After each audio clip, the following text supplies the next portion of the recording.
Saya dan tim tertarik banget untuk mengangkat cerita ini dan berdiskusi secara sehat, bukan debat.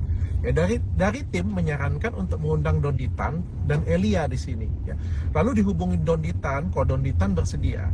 Dan ketika tim saya mengundang Elia tidak bersedia karena ketakutan. Shalom bagi kita semua dimanapun kita berada saat ini. Kiranya kita semua tetap berada dalam keadaan sehat dan apapun yang merupakan aktivitas kita sepanjang hari ini, kiranya Tuhan Yesus memberkati. Dan kembali berjumpa lagi di channel kita ini, yaitu Zemayan Yasin. Terima kasih buat teman-teman semua dan juga para sahabat yang sudah mendukung perkembangan channel ini dengan setia, dan kiranya kita tetap menggunakannya untuk menjadi berkat bagi semua orang.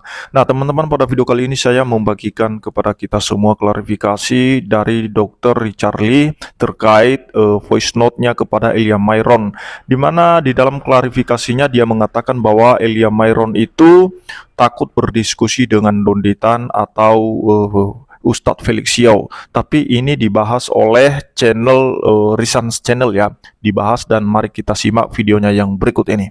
Shalom Elia, podcastmu di tempatku itu keren banget loh. Secara nggak langsung kamu menjadi pewarta Injil. Dan banyak yang belain kamu sebenarnya. Jadi aku seneng banget sih. Kontenmu tuh sampai nonton 3,1 juta viewers loh. Luar biasa banget. Elia, ini ada yang bagus sih menurutku yang harus diangkat sih. Dan kita perdalam. Tentang Yesus Kristus dan Nabi Isa. Ya, itu aku pengen datangin. Nah, itu tuh menurutku bagus dan kamu pasti akan bisa. Kalau bukan kamu nggak ada yang bisa kalau menurutku sih. Dan kamu harus, aku kasih saran, kamu harus ambil momen ini. Tenang aja, aku akan jagain kamu. Dan kita akan lari cuma di situ aja kayak gitu punya.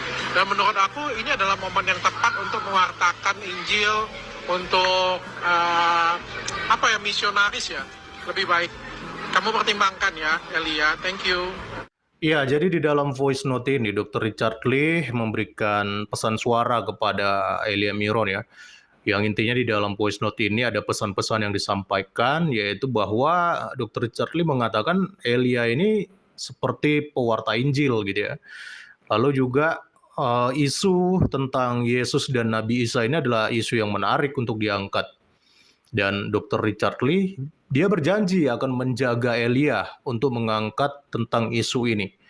Dan bahkan dia mengatakan bahwa ini adalah momen yang tepat untuk mewartakan Injil katanya. Dan gak lama setelah voice note dari Dr. Richard Lee kepada Elia ini beredar, kemudian ramai dibahas oleh para netizen, akhirnya Dr. Richard Lee pun memberikan klarifikasi seperti dalam video berikut ini. Banyak yang tanya dengan saya, Dok, apakah VN itu adalah suara saya? Benar, itu adalah suara saya. Jadi ceritanya, pertama kali podcast itu adalah dengan Elia. Lalu setelah dengan Elia, dengan Ustadz Dennis Lim, lalu dengan Ko Felix Xiao. Namun pada perjalanannya, saya ingin menayangkan Ko Ustadz Felix Xiao dulu, Ustadz Dennis Lim, baru saya memberikan pandangan secara naskani melalui Elia. Nah, sampai di sana ada diskusi yang menarik yang baru pertama kali juga saya dengar, yaitu apakah Yesus Kristus dan Nabi Isa itu adalah pribadi yang berbeda. Itu mengejutkan saya karena selama ini saya menganggapnya itu adalah pribadi yang sama. Saya dan tim tertarik banget untuk mengangkat cerita ini dan berdiskusi secara sehat, bukan debat. Ya, dari tim menyarankan untuk mengundang Donditan dan Elia di sini. Ya. Lalu dihubungi Donditan, kok Donditan bersedia. Dan ketika tim saya mengundang Elia tidak bersedia karena ketakutan. Nah, di sini tim saya berusaha membujuk Elia dan akhirnya tim saya minta dengan saya nih, Dr. Richard, coba dong bujukin Elia. Nah, terjadilah voice note tersebut. Jadi voice note tersebut itu benar adalah suara saya, langkah saya untuk membujuk dia, dan itu salah saya karena saya terlalu menggebu-gebu dan terlalu ingin merayu dia untuk datang ke podcast saya untuk berdiskusi lagi. Sebenarnya banyak banget yang pengen diskusi dengan Elia, Kodonitan, bahkan Ustadz Felix Xiao sendiri tuh ngomong dengan saya pengen berdiskusi langsung dengan Elia, baik di podcast ataupun tidak dalam podcast. Jadi itu murni kesalahan saya, ingin mengajak Elia untuk datang ke podcast saya. Namun amat sangat saya sesalkan sekali voice note ini tersebar karena saya tidak pernah mengirim voice note ini melalui handphone saya, melalui chat pribadi saya. Saya mengirimkan voice note tersebut dari handphone tim saya. Jadi saya tidak pernah chat Elia secara pribadi. Saya sangat menyesalkan ini bisa terjadi kegaduhan karena bukan itu inti dari podcast dan konten saya. Saya ingin memberikan edukasi kepada masyarakat. Saya minta maaf, dan sebenarnya kemarin Kodonditan dan juga perwakilan dari Elia, yaitu Mas Edwin, sudah datang ke podcast saya berdiskusi tentang apakah Yesus Kristus dan Nabi Isa itu adalah pribadi yang sama atau berbeda. Dan sepertinya supaya tidak menimbulkan kegaduhan, konten ini akan saya hold dan tidak ditayangkan. Karena sekali lagi saya tidak ingin kegaduhan, saya ingin memberikan edukasi ke masyarakat. Dan menurut saya ini adalah informasi penting yang bisa disampaikan ke masyarakat. Dan sebenarnya baik Kodonditan, Ustadz Felix Xiao, dan lain sebagainya, teman-teman saya yang lain, itu semangat banget untuk memberikan edukasi ini. Tapi saya tidak ingin disalahgunakan dan saya tidak ingin berkembang kemana-mana. Padahal dari video kemarin saya nganggap itu diskusi yang sangat bagus sekali. Sekali lagi, saya minta maaf jika mengecewakan kalian semuanya. Saya juga sebelum membuat video ini sudah banyak berdiskusi baik dengan Ustadz Felix Xiao, Ustadz Dery Sulaiman, dan beberapa teman Ustadz saya yang lain. Biarlah waktu yang membuktikan semuanya. Terima kasih. Baik, poin yang saya tangkap dari klarifikasinya Dr. Richard Lee ya.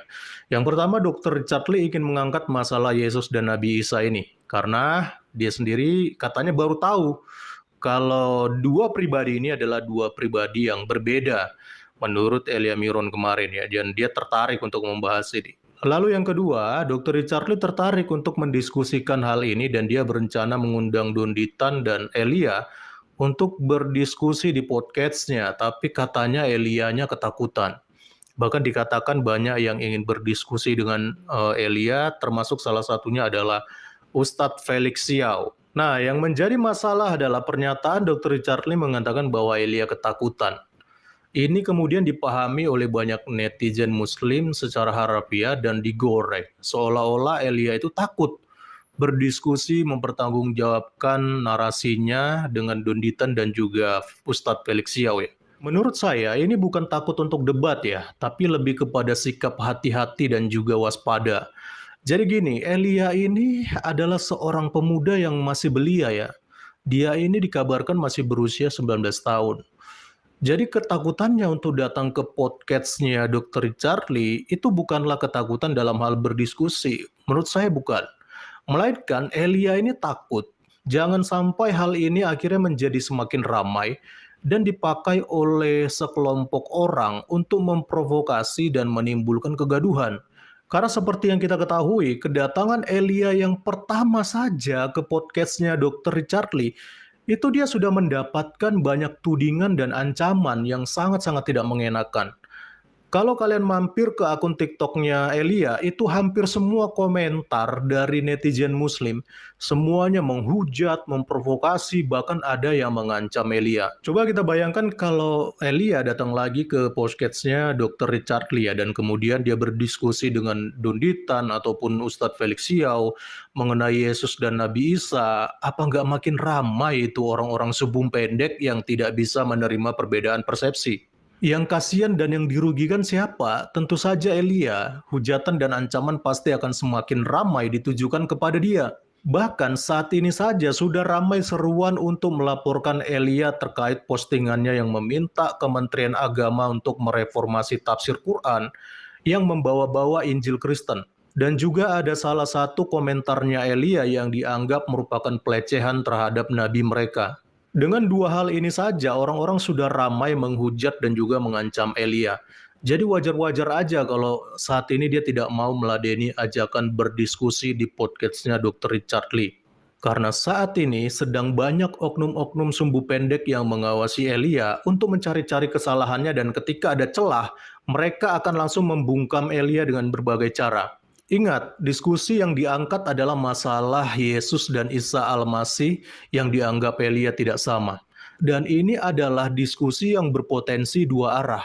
Dan kita tahu Indonesia bukanlah tempat yang adil dan aman untuk berdiskusi agama secara dua arah. Karena di belakang diskusi ini sudah banyak oknum-oknum yang sudah siap siaga untuk mencari kesempatan jikalau nantinya ada perkataan Elia yang bisa dilaporkan sebagai bentuk penistaan agama.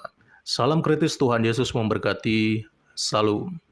Nah, jadi itu dia videonya teman-teman. Kita sudah mendengarkan ya apa yang sudah diklarifikasi oleh Dr. Richard Lee dan juga dibahas oleh atau ditanggapi oleh Risans Channel, dan apa yang dikatakan oleh Risans Channel bahwa ketakutan Elia Myron bukanlah ketakutan pada diskusinya, tetapi lebih takut kepada orang-orang nanti yang menggiring opini kemudian diduga atau dinilai Elia Myron ini sebagai penista agama. Jadi itulah yang dia khawatirkan, dia takutkan jangan sampai terjadi hal itu. Di panggilan pertamanya aja di podcast Richard Lee itu sudah banyak kegaduhan terjadi di media sosial, banyak tanggapan, banyak komentar dari beberapa figur publik. Bukan hanya orang-orang biasa yang berkomentar tentang hal itu. Dia dinilai, Elia Myron ini dinilai sebagai orang yang mencampurin agama lain. Padahal itu dia menjawab sesuai dengan fakta sejarah, dan biarlah kiranya ya kebenaran itu semakin hari semakin terbuka ya melalui media sosial akhir-akhir ini. Saya kurang tahu, banyak orang yang tidak senang, tidak terima, marah-marah kepada Elia Myron ini. Apakah karena mereka takut, khawatir, atau mereka panik kalau ketahuan keyakinan mereka yang sebenarnya. Tetapi biarlah waktu yang membuka semuanya itu, kebenaran itu. Padahal kalau kita lihat juga beberapa ustadz yang lain yang sudah mualaf khususnya, mereka juga banyak orang yang membahas tentang kekristenan, khususnya mereka yang ustadz-ustadz melakukan pengajian Alkitab seperti Irene Handono, Ustadz Kainama Donditan, Ipung Atria, dan lain sebagainya. Banyak mereka, tetapi orang-orang pada diam semua, tidak berkomentar. Apalagi public figure, tidak ada yang angkat bicara soal ustadz-ustadz yang membahas Alkitab. Tetapi giliran Elia Myron ini menyinggung sedikit saja, itu pun berdasarkan fakta sejarah, tapi mereka banyak yang tidak terima. Dan biarlah Elia Myron tetap semangat untuk memberitakan kebenaran firman Tuhan, khususnya Injil. Jadi itu saja yang saya sampaikan. Kiranya Tuhan Yesus memberkati kita semua. Shalom.